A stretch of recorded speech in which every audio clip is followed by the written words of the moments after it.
Once upon a time in the beautiful city of Lagos, there lived three best friends who are not just friends. They were more like a committee, as their friendship looked perfect on the outside despite being divided on the inside. However, despite this, the three friends were such a fun group to be with. Their names were Bimbo, Sime, and Depo. And they were the type of friends who could enter a room and immediately turn it into a laughing theater. They shared everything: data, wigs, clothes, and even their secrets. These friends were the kind who had the rule that no man will ever come between their friendship. And for years, it worked. They attended weddings together, laughed at other people's relationship drama together, and even prayed together. In fact, anytime any of their men misbehaved, these three would gather like three aunties as they dissected the issue like experts. Their friendship was so sweet. Until the day Bimbo, who had been single for a very long time, finally got a boyfriend. She began to act so strange, and her friends could not help but notice. Her boyfriend's name was Tundi, and from the very first week, she began to refer to him as her man. "I'm being bored. Do not say this normally." She will throw it inside every sentence like seasoning. "I'm hungry. I think I should call my man. I think my man will like this. That's how my man wants me to dress." At first, Sime and Depo, we are so happy for her, because friends are supposed to support you when love finally knocks on your door, especially in this age and time where love now comes with terms and conditions. They even help her choose pictures for her WhatsApp status, advised her on how not to be too available, and warned her not to start forming Maduna because of a man who she's still getting to know. Bimbo laughed and reminded her friends that nothing had changed. "You people should calm down. I'm still the same person," she said to them, but deep down they knew that it was a very big lie.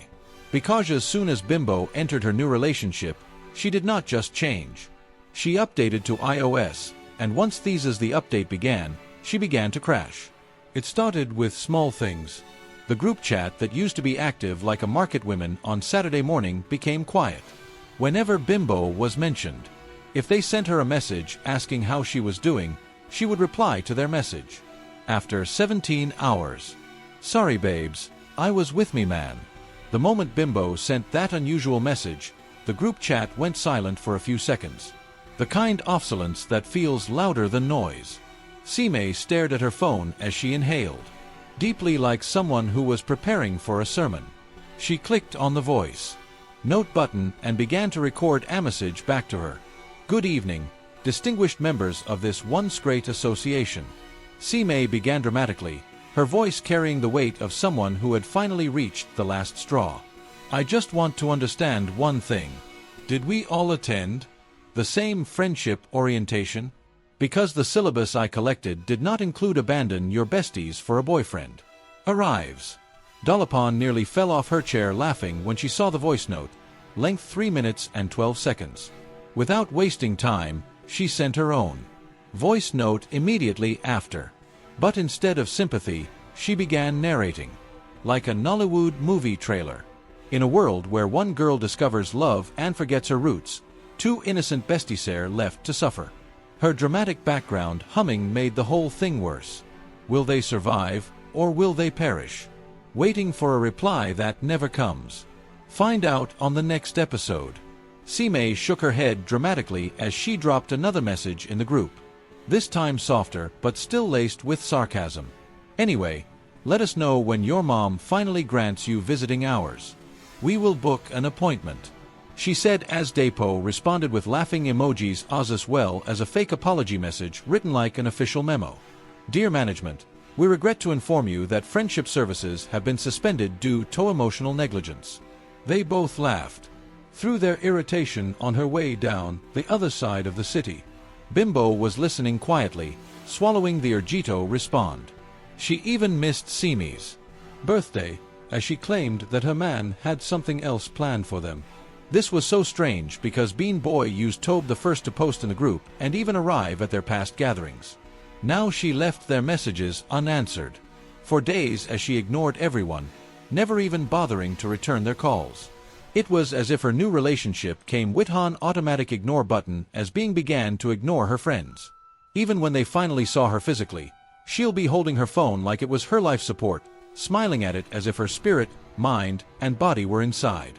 They will be talking, and she will interrupt with, "Wait, my man is calling." Then she will stand up and walk away, dramatically, and return after 20 minutes with lips shining from laughter. She did it so much that her friends began to feel so neglected. They all had boyfriends, but never had they allowed this affected the friendship that they had built for all these years. Even when Bimbo was single, they never did anything to make her feel left behind or less important. And that was why Simi and Dapo began to feel a small irritation growing quietly inside their heart. At first, they ignored it because friendship is not always perfect, and sometimes people misbehave because of love. But slowly, the irritation began to grow.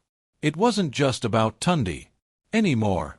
It was about the way Bimbo had suddenly started behaving like the friendship was an old item that she could drop off and pick up any time she pleased. One evening, Sim sent a long voice note to the group chat, reminding everyone about their weekly hangouts of their favorite umla sport. Dapo added laughing emojis, saying that she would even come early. Bimbo read the message, but her blue tick sat there like decoration without reply. Hours later, she finally responded, "Sorry, babes. The man said we should do movie night. You people should enjoy." That was the exact moment Sime dropped her spoon and said, "Delapo, I think we need to organize a small strike." Delapo laughed at first, but when she saw that Sime was serious, she nodded slowly. "Not fight," she said. "Just distance yourself from her." And that was how the idea of Besties on strike was born in Lagos. No more emergency attendance. No more unpaid emotional therapy. No more waiting for someone who had clearly chosen a new center of gravity. The strike began quietly. Dap and Sim decided to step back as they began to exclude her from their plans. Bimba did not even care. She will see pictures of them hanging out and pretendingas if she didn't see it. She even began to post pictures of her outings with Herman, followed by captions that looked like a subtle shade to her friends. She uploaded pictures of herself and Tundi in an expensive restaurant smiling and holding hands as she typed out a caption that said, "When you finally choose peace over noise, you leave the noise behind." Anyone who knew them could smell the pepe inside the caption. Simi saw the caption as she laughed with Dapo. "Is this girl really calling us noise?"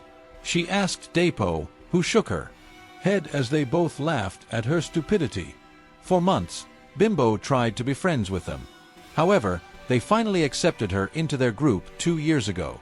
But the truth was that Sime and Dapo did not accept her immediately. The first day they met her was during a mutual friends party where Bimbo drank too much and began to cry. Sime and Dapa saw her crying in a corner and asked what the problem was. It was then that Bimbo narrated to them how her best friend betrayed her. She narrated taught him how her friend Darren broke her heart in a way that she could not explain. Darren introduced her to a young man who she revealed liked Bimba and wanted to be with her. Bimba being so trusting, she agreed to date the young man, who turned out to be everything that she ever wanted. He took good care of her, and even planned to introduce her to his family. However, one morning, Bimbo walked into his house and found her best friend Darren in bed with him. She confronted them, and her friend, instead of being remorseful, revealed to her that she was already pregnant for him. Bimbo revealed to Simi and Dapo that she was crying because Darren was getting Marieto, her ex-boyfriend, on that fateful day. She showed them pictures as they began to comfort her. Simeon and Dapo exchanged a quiet glance that spoke louder than words. In that moment, something shifted between them. They had met many dramatic people at parties before, but there was something about Bimbo's pain felt too real. Bimbo was not crying for attention. She was crying like someone whose world had been rearranged without permission. Simi handed her a bottle of water while Dapo wiped her tears with tissue paper. And for the first time, Bimbo allowed herself to look small and vulnerable instead of loud. That night, after everyone else left the party, the three of them remained seated at the edge of the pool talking about heartbreak, betrayal, and the strange ways friendship could turn into rivalry. Bimbo confessed that since that incident, she has struggled to trust women again. She admitted that her sharp tongue and oversabi attitude were actually a shield she used to protect herself from being hurt again. Simi and Dapo listened quietly, realizing that beneath the loud personality was someone afraid of abandonment. It was that night that they decided to give her a chance, not because she begged them, but but because they saw a part of themselves in Here's story. They exchanged numbers, created a group chat, and from that day on, Bimba slowly blended into their lives like seasoning that was too strong at first, but eventually became necessary. Over time, the three of them built memories that felt unbreakable, which was why her sudden transformation after meeting Tundi, he hurt even more. It felt like history was repeating itself. Except this time, Bimbo was the one, abandoning people before they could even abandon her. At first, Sime and Dappa tried to ignore it, but Bimbo made it impossible. Anytime they posted pictures together, whether at brunch, a spa day, or Orandom Rosai Suya, Bimbo will post a more dramatic picture in barely 1 hour later. One day, Sime uploaded a simple mirror selfie. 30 minutes later, Bimbo posted herself sitting on Tunde's lap with champagne, as she captioned the picture, "Soft life achieved." The Lapo nearly choked on her drink when she saw it. Their mutual friends began to notice the silent online competition. Comments like, "Let us go, girls. No, they Everest," though filled their post as people whispered privately about her friendship, had suddenly turned into competition. But what Bimbo did not realize was that her constant need to prove happiness was beginning to look forced. One day, Simei was out with her boyfriend when she came across Bimbo and Tundi at the same restaurant. Simei smiled at Bimbo as she approached their table. However, Bimbo acted as if she didn't know her. "Can I help you?" she said to Simi, who stood there stunned for a moment as she tried to understand what was happening. Simei acted as if she was mistaken and she returned back to her own table to sit with her own man. All through the dinner, Simei could not hide her embarrassment. She returned home hours later and narrated all that happened to Depo, who could not believe that Bimbo would ever do something like that to her. In fact, this was a more credible reason for them to uphold their strike. They continued to keep to themselves as Bimba posted day and night with her man. However, behind the scenes, things were not as perfect as her caption suggested. Tundi has started complaining about her phone habits. "Why do you always need to post everything online?" he asked her one evening as Bimban laughed it off, telling him it was just cruise. Meanwhile, Simei and Depo leaned into their strike with quiet discipline. They were not just angry, they were tired. So, they stopped reacting to Bimba's post. No fire emojis, no hype comments, just silence. And that silence began to itch under Bimba's skin more than any argument ever could. One Sunday afternoon, Bimba posted a long video montage of herself and Tundi walking along the beach, laughing dramatically. The caption read, "God removed fake people and replaced them with real love." Within minutes, strangers flooded her comment section with praises, but the absence of Simeon Delapo's reactions sat heavy like a missing tooth. Their silence began to follow her everywhere, like a shadow that she could not shake off. At first, Bimba tried to convince herself that she did not care. After all, she had tuned now, and in her mind, that was enough to prove that life had finally chosen her side. But something about the quietness Simeo felt different from the usual Lagos online drama. They were not fighting her. They were not even shading her. They were simply gone. One evening, while scrolling through old pictures on her phone, Bimba stumbled on a video from years ago. The three of them were at the roadside, at a spot laughing so loudly that strangers turned to look at them. She paused the video, staring at her own face, free, relaxed, unguarded for the first time in weeks. Her chest tightened. That same night, Tundi complained again about her constant posting. "It feels like you're trying to prove something," he said casually. The words lingered longer than she expected. Days later, she saw a picture of the two of them at a small event. They looked happy. Not loud happy, but peaceful happy. Not champagne, no captions about winning. Just two friends smiling quietly. Something inside her cracked. Meanwhile, Sime and Depo had begun to adjust to life without her. The conversations felt lighter as they tried to leave their past behind. However, something happened. One day that changed everything that they believed that they ever knew about their friend Bimbo. Bimbo was in Tun's house, hiding in the toilet as she called their numbers repeatedly, her heart racing as she glanced towards the door, terrified of what might happen. She called their numbers repeatedly, but Simeo refused to pick up her calls.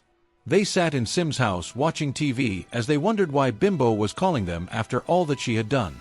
She can't pick and choose when she wants to be friends with us, Sime said as Dappa nodded her head in agreement. Our strike is still in effect. So if Bimbo knows what is good for her, she will stop calling our numbers because no matter however many times she calls, we are not available, they said as Dapo began toasting a very popular song. Bimbo, the number you are calling is not available. The number you are calling is not available. The number you are calling isn't available. The number you are calling is not available. They sang as they laughed hysterically, not knowing that Bimbo was in grave danger. Later that evening, whilst they were watching TV, they saw something that made them freeze in their tracks. Right on the screen was Bimbo in a police uniform. Asher boyfriend, Tundi, was being led into a police van. Simeon Dapo froze in complete shock as they tried to understand what was happening. For all this time, they never knew that Bimbo was an undercover police officer who was after the most dangerous drug lord in the state. She disguised herself for years and came into their life quietly like an ordinary girl. Bimbo had to cut off her friends because she knew how dangerous it would be for them if she brought them close. The news anchor continued speaking, but Sime and Dappa could barely hear the rest of the report. Their ears rang as memories rearranged themselves inside their minds like furniture moved in the dark. Every ignored message, every dramatic caption, every moment they thought was pride now looked like sacrifice. Delapos sat down, slowly, pressing her hand against her chest. So all this time she was protecting us, she whispered, her voice softer than it had been in weeks. Sim nodded slowly, her eyes glued to the screen as the footage showed Bimba standing confidently beside uniformed officers. The same girl who once argued about Suya Pepe levels looked like someone carrying the weight of 1,000 secrets. She wasn't abandoning us, Simi said quietly. She was hiding us. On the television, reporters explained how the undercover operation had lasted for years. Bimbo had built a fake lifestyle online to convince Tun's network that she was just another Lagos girl chasing soft life. The expensive dinners, the loud captions, the endless postings, everything had been part of a carefully crafted disguise. Dapo let out a long breath. We thought she was doing competition with us. Meanwhile, she was doing an investigation. Across town, Bimba sat alone in a quiet office. The uniform was folded neatly beside her. The operation was finally over, but instead of relief, she felt an emptiness that she had not expected. She opened her phone slowly and stared at the muted group chat. The last voice note from Sim still sat there 3 minutes and 12 seconds untouched since the day it was sent. Her fingers hovered over the keyboard. For months she had imagined this moment, but now that it had arrived, she did not know what to say. Back at Sime's house, silence filled the room like a heavy curtain. Neither of them laughed anymore. The strike that once felt justified now tasted bitter in their mouth. They replayed old chats, noticing small details that they had missed. Cryptic emojis, sudden disappearances, posts that now felt less like pride and more like coded cries for understanding. We need to see her, Delapo finally said as Sim nodded without hesitation. The next morning, the two of them stood outside a quiet police station, unsure whether they were allowed to enter. The building felt too official, too serious for the kind of friendship that had once tried on umla plates and gossip. Just as he turned to ask the security officer for directions, the glass door opened as Bimbo stepped out. For a moment, nobody moved. She looked the same. Same eyes, same stubborn mouth, but there was a calmness around her that had not existed before. The loud energy that once filled every room had softened into something steadier. Dapo was the first to break the silence. She ran forward and hugged her tightly. The kind of hug that carried weeks of misunderstanding and relief. Sime followed, her eyes shining, as she hugged Bimbo. I'm sorry, Sime whispered. We thought you forgot us. We thought you hated us. Bimbo laughed, softly, but her voice trembled. I needed you to believe it, she admitted, because if anyone suspected, you people could have been in danger. I was calling you yesterday because I didn't know if I would survive the operation or not. I had to tell you the truth so that you will know that I never pushed you away to hurt you. The story I told you about my best friend Darren, the one who betrayed me and got married to the man That I loved was all a made-up story to make you accept me as your friend.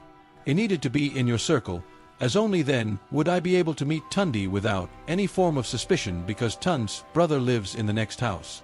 I used our friendship to target him so as to bring him down and end his drug business.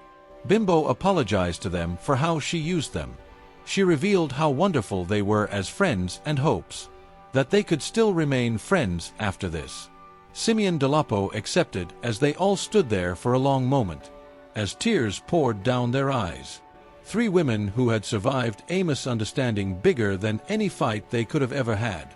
Later that evening, they returned to their favorite umla spots, the same plastic chairs, the same noisy generator humming in the background. Nothing had changed. Yet, everything felt different this time. Nobody checked their phones every 2 minutes. Nobody tried to prove anything online. Depo pointed at Bimbo teasily. So all those captions you are posting now, police strategy is that? Bimbit groaned. Please don't remind me. Even me, I was tired of myself.